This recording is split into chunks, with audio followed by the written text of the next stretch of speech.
every time I go and compete, there's stress, and I never, if I feel like I'm not stressed, then I get worried about that, because it's competing is something I care about, and performing is something that I care about, and so I think for me, it's important to like know how to utilize what your body's trying to do.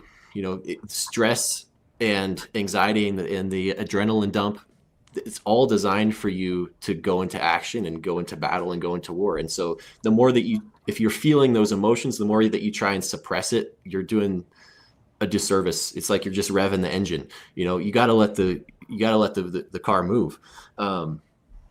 And so for me, if I'm feeling stress and that sort of thing, I try and move through that. I try and let it do its thing. I try it and let it prepare me. I try and let it make me ready for battle.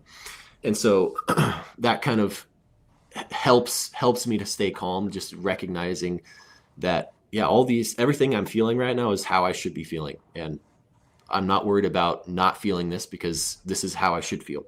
And so that brings a level of calmness to my game. And that's, again, when you're talking about the self-talk, that's exactly like, observe what you're feeling, and not that you have to validate it, but observe it and recognize that it's there, right? The more that you try and like push it down and bottle it up when it's trying to come out, like, you're just creating pressure that doesn't need to be there, you know? And so, yeah, when you're feeling those nerves, like, see if you can pinpoint what they're about. And if it's a situation that you can visualize, definitely do that. I like to do EMF tapping too, which you'll tap your chest, you'll tap your head, you'll tap your right before your orbitals, and that sort of thing can kind of like help just get you back into your body if you feel like you're just, getting out of control. But again, it should apply the same. It's that that's that that enhanced experience that you're having either way with anxiety and the stress, and yeah, bringing you back to it. There's not a stress for jujitsu versus a stress for a mountain lion, or a stress for an email. Like, it's all the same stuff. So all those different techniques can help and work for you. I mean, just like you're talking about, I mean, you said a lot of these things are universal.